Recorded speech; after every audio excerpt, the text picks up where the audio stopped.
जाट कुल में अवतीर्ण श्री धनाजी महाराज। जाट परिवार में जन्म हुआ था। राजस्थान में जिला टोंक धुवन कला नामक गांव है, जहां भगत धन्ना जी गुरुद्वारा भी बना है। सरदार भाइयों ने बड़ा सुंदर गुरुद्वारा बनाया भगत धन्ना जी। धन्ना जी का जन्म वहीं हुआ। धन्ना जी के पद भी श्री गुरु ग्रंथ साहब में, गुरुवाणी में उनके पद भी लिखे हुए। उच्च कोटि के भक्त हुए धन्ना जी महाराज। सामान्य कृषक परिवार में, घर में गाय थी, गो सेवा भी होती थी, खेती भी होती थी।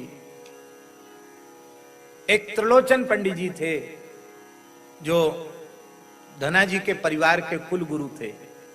वो तीर्थ यात्रा करने गए थे, तीर्थ यात्रा करके लौट के आए तो तीर्थ यात्रा में दाढ़ी वाड़ी बढ़ गई थी, संत जैसा भेष हो गया था उनका। वो आए उनके घर में, उनके पास शालिग्राम जी थे, मुक्ति नारायण से शालिग्राम भगवान लेकर आए थे। बड़े प्रेम से ठाकुर जी की सेवा कर रहे थे। 3-4 दिन पंडित जी रुके। बालक धना को भगवान की सेवा बहुत अच्छी लगी। अब जब पंडित जी जाने लगे तो बालक धना मचल गया कि हमको तो ठाकुर जी चाहिए, ठाकुर जी चाहिए, ठाकुर जी चाहिए। भला पंडित जी अपने भगवान कैसे उस छोटे से बालक को दे देते। बहुत समझाया, धना जी नहीं माने। पिता ने माता ने समझाया, भाई हम लोग जाट हैं, हम लोगों से पूजा पत्री नहीं होगी, हम लोग खेती करने वाले लोग हैं, ये तो पंडित जी का काम है पूजा पत्री करना। धना जी ने नहीं माना। अंत में लोगों ने पंडित जी से कहा कि बालकों को तो किसी भी तरह से बहका देना चाहिए। बोले तो ठीक है। दूसरे दिन पंडित जी, एक नदी अभी भी है वहां, वो नदी स्नान करने गए। वहां से पर्वत का एक काला काला पत्थर ले आए, गोल मटोल मिल गया। और उन्होंने क्या किया, महाराज जी जल्दी स्नान करके वो जो नदी से लेके आए थे ना गोल मटोल पत्थर, उसको तो बढ़िया से सुगंधित इत्र वगैरह लगा के, तिलक लगा के, तुलसी पधरा के उसको तो सिंहासन पर रख दिया और अपने ठाकुर जी को सिंहासन के नीचे कपड़ा बिछाकर रख दिया। धना जी से कहा, देखो रो मत, ठाकुर जी तुमको मिल जाएंगे, पर हमारे पास 2 ठाकुर जी हैं, एक राजा ठाकुर जी, एक सिपाही ठाकुर जी, कौन सा लोगे।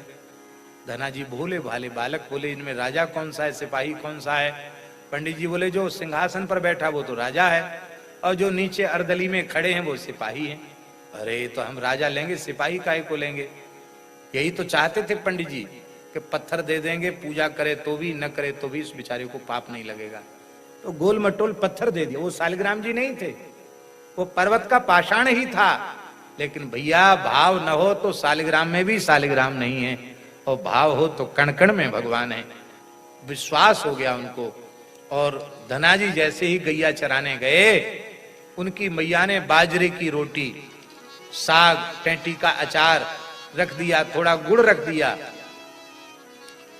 आपने ठाकुर जी को खूब पुकार करके, प्रेम से ठाकुर जी को खूब पुकार करके भोग लगाने की बात कही। लेकिन महाराज ठाकुर जी कहां प्रत्यक्ष प्रकट होके भोग लगावे। आपने अपनी रोटी गौ माता को खिला दी, गुड़ गाय को खिला दिया, रोने लगे। ठाकुर जी नाराज हैं, लगता हमारी पूजा स्वीकार नहीं करते। 3 दिन हो गया, धना जी बालक थे, 3 दिन तक कुछ खाया पिया नहीं। चौथे दिन मैया रोटी दिया। अब रोटी लेके आए, जोर जोर से रोने लगे, प्रभु आप तो राजा ठाकुर हैं, पता नहीं कहां कहां क्या क्या खाते होंगे, हम बच्चे 3 दिन से बहुत परेशान हैं, बहुत भूखे हैं, आपको हमारे ऊपर दया नहीं आती है क्या। अरे हमारे ऊपर दया करके आप कुछ खा लीजिए जिससे मैं खा सकूं। क्यों, पंडित जी ने कह दिया बिना खिलाए मत खाना, तो आप पहले खा लोगे तभी मैं खाऊंगा। भोलेपन से ठाकुर जी साक्षात प्रकट हो गए। अब प्रकट हो गए ठाकुर जी, वहीं खेजड़ी के पेड़ के नीचे बैठ के ठाकुर जी प्रेम से बाजरे की रोटी, महेरी, गुड़ सब ठाकुर जी पाने लगे। 2 टिक्कर ठाकुर जी ने पाए, 2 रोट, 4 रोटी दी थी मैया ने। बालक है, खा लेगा, भरपेट बचेगी तो गाय को दे देगा, ऐसा मन में सोच के दिया था। अब 2 रोटी खा ली, तीसरी पर जैसे ठाकुर जी ने हाथ बढ़ाया, सो धना जी ने हाथ पकड़ लिया। बोले आप अकेले भूखे थोड़े ही हैं, हम भी तो 3 दिन से भूखे, हमको चौथा दिन चल रहा है। आप तो बड़े हो, हम तो बच्चे हैं, हमको कितनी जोर की भूख लगी है, आधा हमारे लिए छोड़ दो, आधा आप खा जाओ। ऐसी ठाकुर जी की कृपा होगी धना जी पर। और आगे चलकर एक दिन श्री धना जी ने कहा, प्रभु मैं आपके गले से लग जाना चाहता हूं, आप मुझे अपने हृदय से क्यों नहीं लगाते, आलिंगन क्यों नहीं देते हैं। बोले देखो मैं तुम्हें मिल तो गया हूं। धनाजी की गैया चराते थे भगवान, कलयुग की घटना है। धनाजी अपने पिताजी के साथ खेत में काम करते हो, भगवान उनकी गैया चराने चले जाते। धनाजी रोटी लेके पहुंचते तो साथ साथ बैठ के पाते थे, ऐसा था।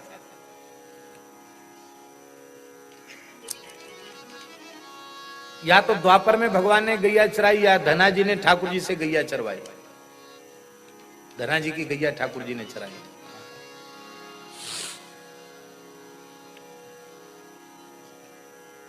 रोने लगे धनाजी, आप हमें हृदय से क्यों नहीं लगाते हैं? बोले भाई देखो धनाजी, मैं तुम्हें प्रत्यक्ष हो गया, मिल गया, लेकिन पूरी तरह मैं मिलता तभी हूं जब सदगुरु भगवान अपना लेते हैं जीव को। अभी तुमने प्रत्यक्ष गुरु की शरणागति ग्रहण नहीं की है। महाराज मैं तो जानता नहीं गुरु कहते किसको हैं। बोले इस समय प्रभु मैं ही गुरु रूप में काशी में पंचगंगा घाट पर श्री रामानंदाचार्य रूप में विराजमान हूं, जाकर मेरी शरण ग्रहण करो। धनाजी जैसे ही पहुंचे हैं, स्वामी जी ने शिष्य बनाया है श्री रामानंदाचार्य जी ने, और शिष्य बना के कहा कि अब तुम घर चले जाओ। बोले महाराज हम तो अब लौट के घर जाना नहीं चाहते, आप घर क्यों भेज रहे हैं? बोले यहां तुम रहकर भजन करोगे तो तुम्हारे अकेले का कल्याण होगा, और अपने घर में रहकर माता पिता के पास रहकर खेती किसानी करते हुए भजन करोगे तो न जाने कितने जीव भगवान के भजन में लग जाएंगे, कितने जीवों का को सत्संग मिल जाएगा, कितने जीवों का उद्धार तुम कर दोगे। मेरी आज्ञा है जाओ। और धनाजी जैसे ही आए हैं, आज ठाकुर जी ने उनको हृदय से लगा लिया, प्रसन्न हो गए ठाकुर जी। कुछ दिन में त्रिलोचन पंडित जी आ गए। धनाजी कुछ बड़े सयाने हो गए थे, 14-15 साल के हो गए थे। उन्होंने कहा कहो धना भगत, ठाकुर जी कहाँ हैं? अब तो तुमने बड़े सुंदर तिलक विलक लगा लिए। बोले हम चेला बन गए। किनके? बोले बताया काशी में जाके। अच्छा बहुत अच्छी बात है, तो ठाकुर जी कहाँ हैं? लाओ हमारे ठाकुर जी, राजा ठाकुर। बोले ठाकुर जी यहाँ थोड़ी धरे हैं, कहाँ हैं? बोले तो गैया चरा रहे हैं। अरे वाह जी वाह, हमारे ठाकुर जी तो किसी काम में नहीं आए, तेरे ठाकुर जी गैया कब से चराने लगे? अरे ठाकुर जी ने हमको कह दिया था, बड़े भोले भक्त हैं धनाजी, सब बात बता दी। पहले हमारी जान पहचान नहीं थी उनसे, 3 तक उन्होंने कुछ नहीं खाया। फिर मैंने कहा तुम नहीं खाओगे तो हम भी नहीं खाएंगे, मर जाएंगे तुम्हारे नाम पर। चौथे दिन महाराज ठाकुर जी प्रकट हो गए।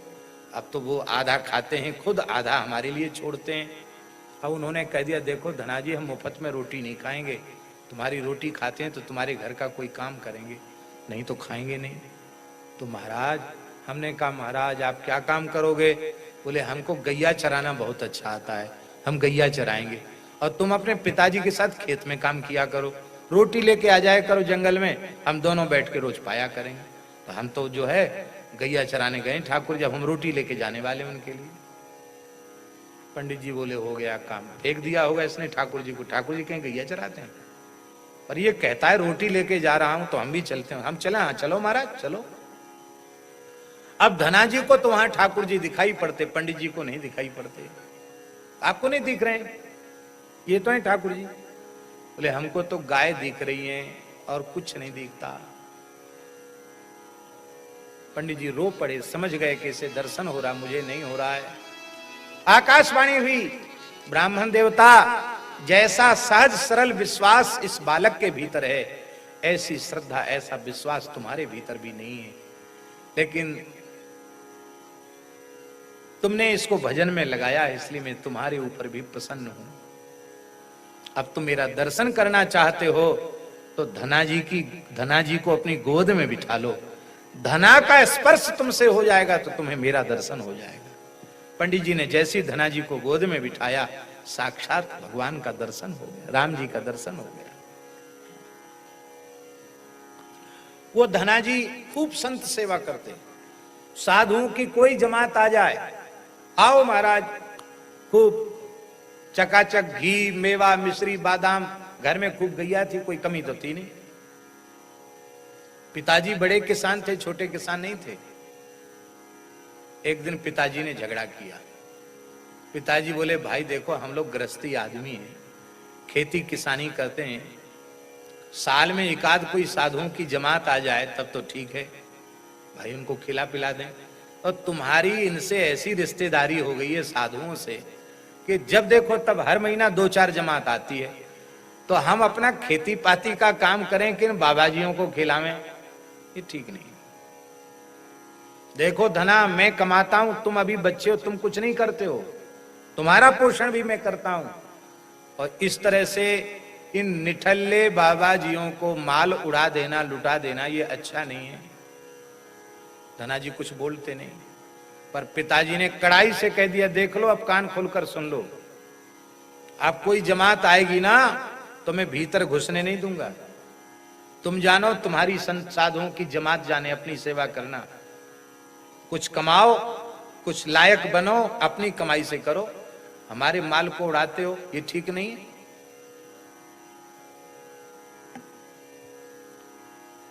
तो महाराज जी,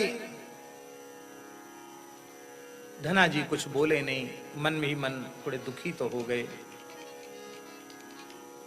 और जैसे ही पिताजी ने कहा कि क्या खड़े हो यहां, जाओ, खेत तैयार है,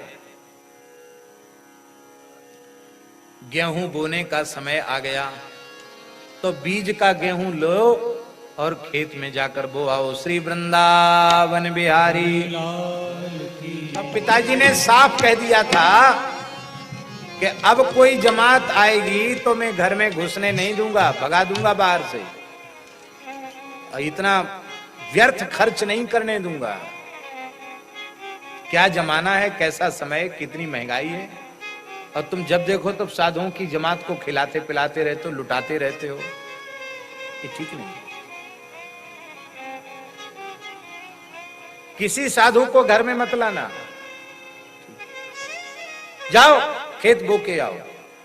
बैलगाड़ी में आपने बीज का गेहूं रख लिया और चले खेत बोने के लिए।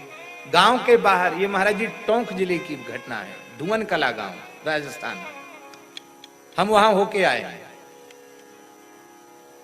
जैसे ही आप बैलगाड़ी लेके बाहर निकले, तब तक साधुओं की एक जमात, फिर त्यागी तपस्वियों की जमात कीर्तन करते हुए। धना जी महाराज बैलगाड़ी से उतरे और भूमि पर साष्टांग लौटकर प्रणाम किया। साधुओं ने यह समझा कि है तो कोई बड़ा श्रद्धावान, अपनी बैलगाड़ी रोक के धरती में लौट के प्रणाम किया, भगत है। कहो भगत जी कहां जा रहे हैं आप? बोले हम तो अपने खेत में पिताजी की आज्ञा से आज गेहूं बोने के लिए जा रहे हैं। आप लोग कहां जा रहे हैं? बोले हम लोग धुवन कला गांव जाना चाहते हैं। क्यों?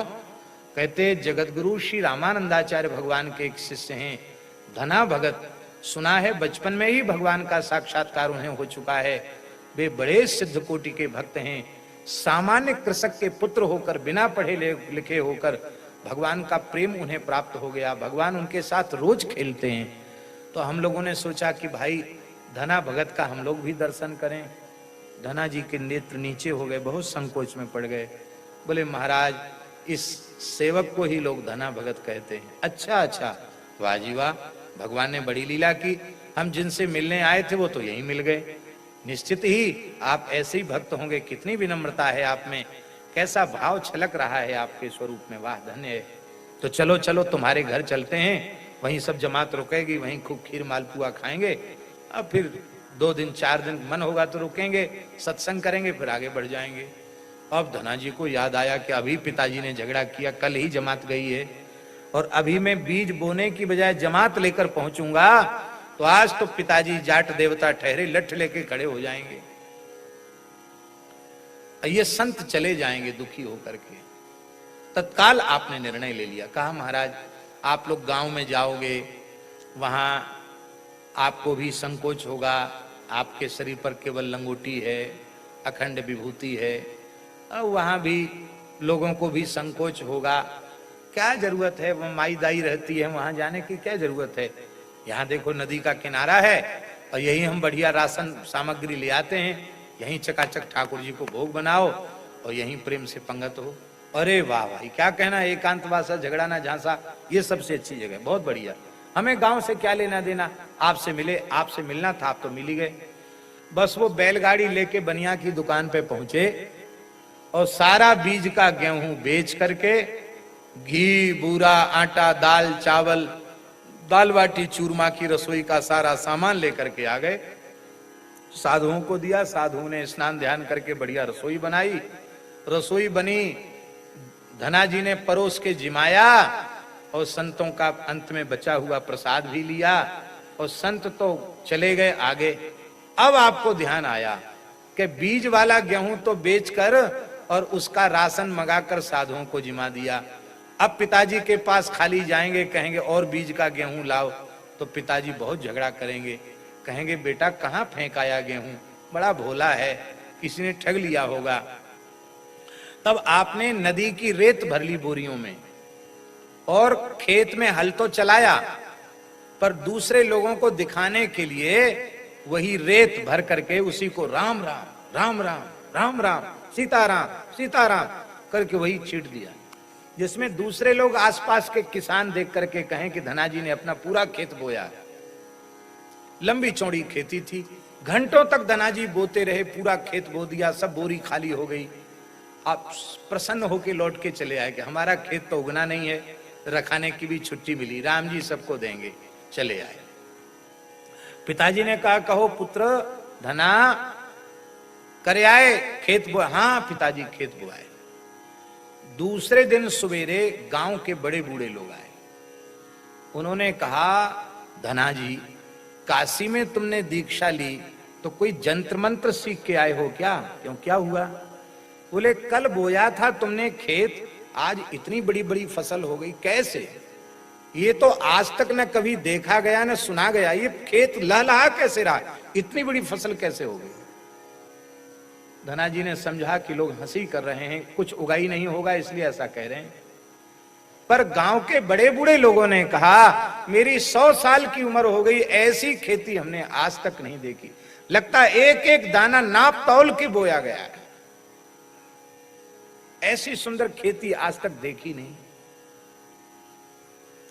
धना जी के पिताजी को भी आश्चर्य, बोले चलो देखें। धना जी उनके पिताजी गांव के बड़े बूढ़े लोग पहुंचे, पिताजी के भी नेत्रों से आंसू बहने लगे। बोले बेटा मैंने भी बचपन से खेती की है, मेरे बाप दादे भी खेती करते चले आए हैं, लेकिन ऐसी घटना तो न भूतो न भविष्यति, न आगे हो सकती है, न ऐसी भई है। ये क्या देख रहा हूं मैं, सही सही बात बताओ। धना जी ने रोते हुए सारी घटना सुनाई। आपने कह दिया था कि अब अपने रिश्तेदारों की व्यवस्था खुद कर लेना, और ऐसा ही हुआ। संत आ गए तो वो तो मैंने बेच दिया बनिया की दुकान पर। पिताजी हमने बोया खेत में नहीं था। कहां बोया था? बोले हमने तो साधुओं के मुख में बोया था, खेत में पैदा हो गया।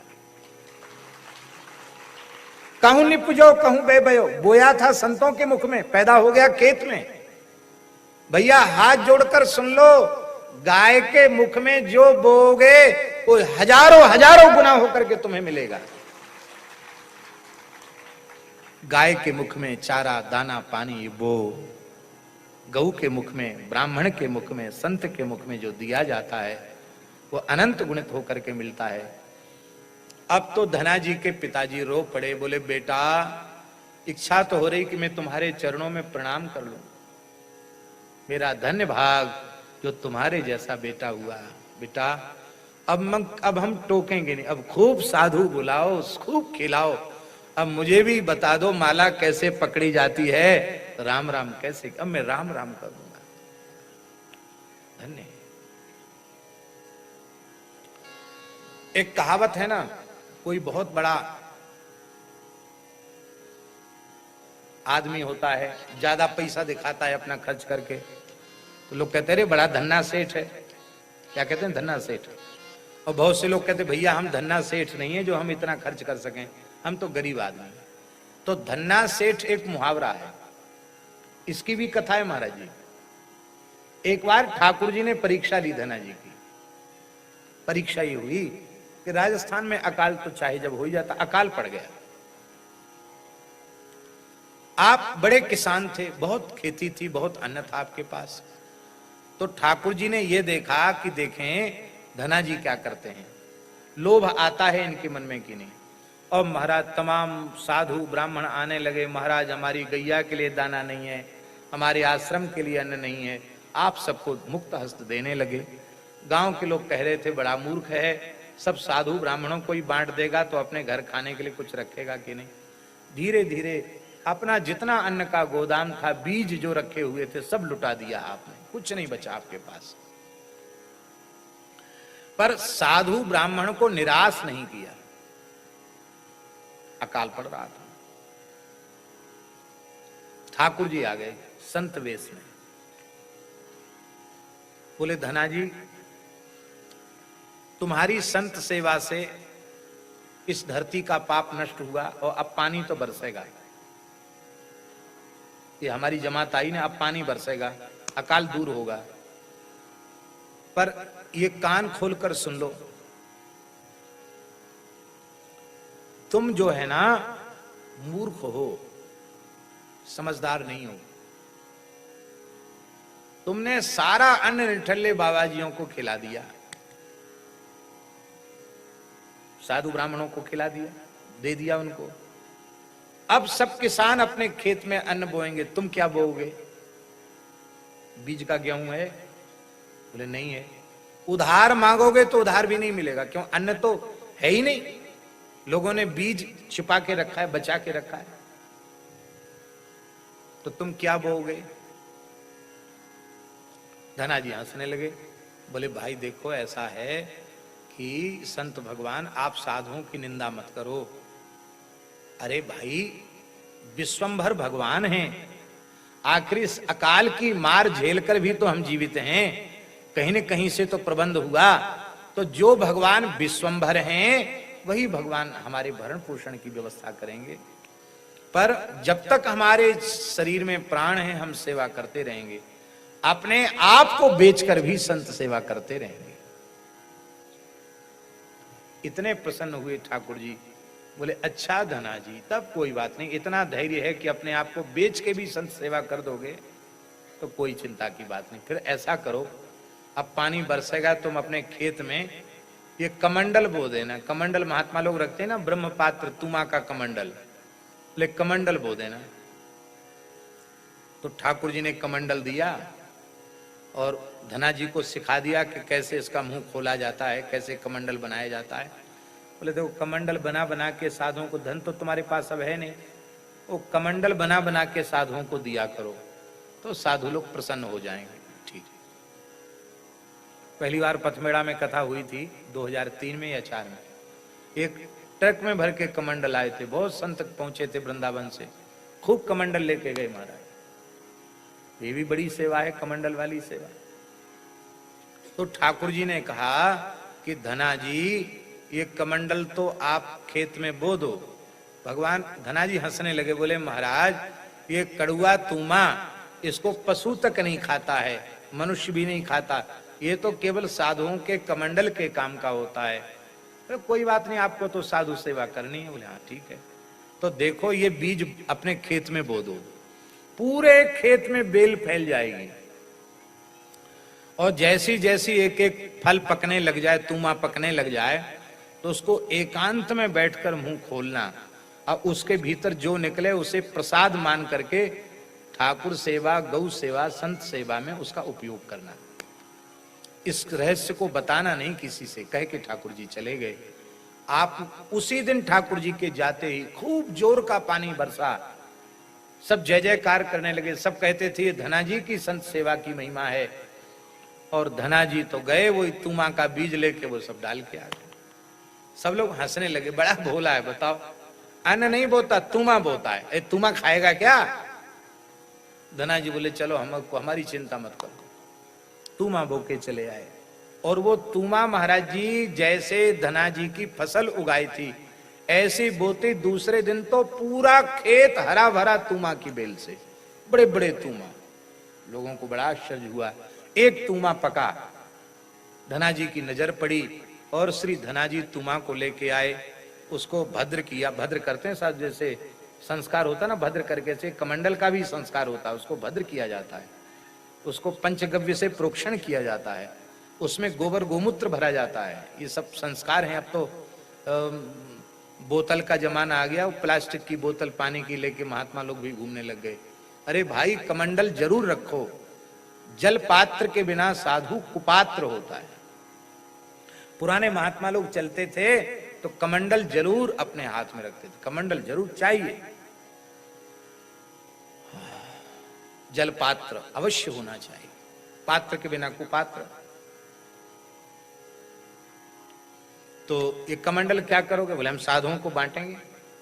जैसे ही आए उसको भद्र करके और उसका मुंह खोला, महाराज जी उसमें हीरे मोती जवाहरात माणिक्य पुखराज बड़े कीमती कीमती महान रत्न उसमें से निकले। धना जी को बड़ा आश्चर्य हुआ, हे भगवान घोर कलयुग है, साधु भी ऐसा आशीर्वाद देते माया में फंस जाएं। बहुत दुखी हो गए, अब क्या करें? आकाशवाणी हुई, धना जी चिंता मत करो, संत वेश में मैं ही आया था, प्रेम से सेवा करो। अब तो धना जी ने पूरे क्षेत्र में ढिंडोरा पिटवा दिया, भैया देखो अभी खेत तुम लोगों ने बोया है, अभी तो तुम्हारे अन्न मिलेगा नहीं, जब फसल पकेगी तब न मिलेगा। अब एक ही शर्त है, सब आओ प्रेम से कीर्तन करो और भंडारा यहीं, खीर मालपुआ का लंगर यहीं चलेगा। अकाल के समय लाखों लोगों को भोजन कराते थे धना जी। और महाराज जी वो इतना धन निकला कि धन समाया नहीं, अंत में एक तालाब में पटक दिया गया और उसी का एक तालाब और कई मंदिर बने हुए हैं। कहते धना जी के वो तूमा से निकले हुए धन से ही निर्माण हुआ था, आज भी है, आज भी।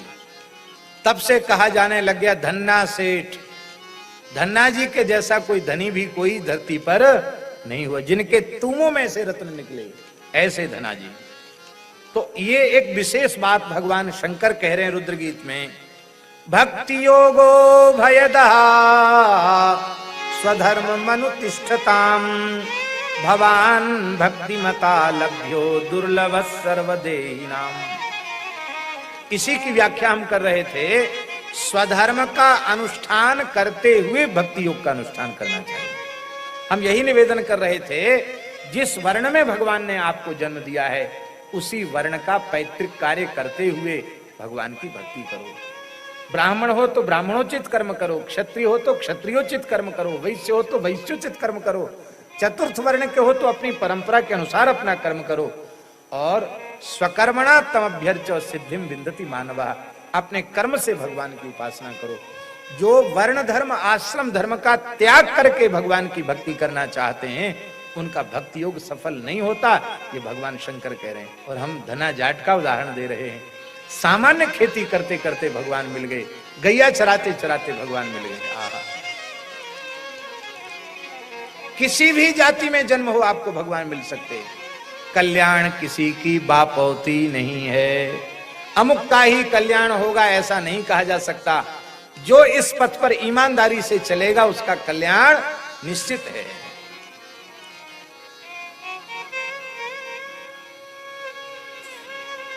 जाकी बिना बीज की खेती,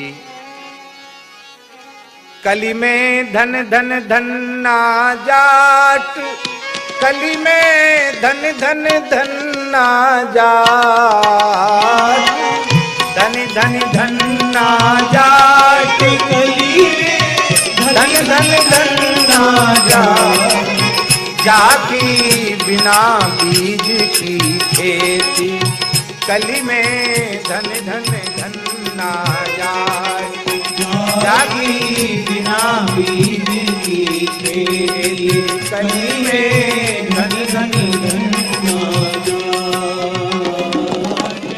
बालपने ते अतिशय भोरो, बालपने ते अतिशय भोरो, छल छद मन ते न्यारो कोरो, छल छद मन ते न्यारो कोरो, सहज रुचि संत चरण के मान, सहज रुचि संत चरण के नेक आलस सेवा में नान, नेक आलस सेवा में नान, कुटुंब के दिन सुख संयुत जाए, कुटुंब के दिन सुख संयुत, मातु पिता धर्मात्मा घर खेती को काम। मातु पिता धर्मात्मा, घर खेती को काम। दया दीन उपकार नित, भजते सीताराम। दया दीन उपकार नित, भजते सीताराम। रयो सकल परिवार, चैन ते जीवन के दिन।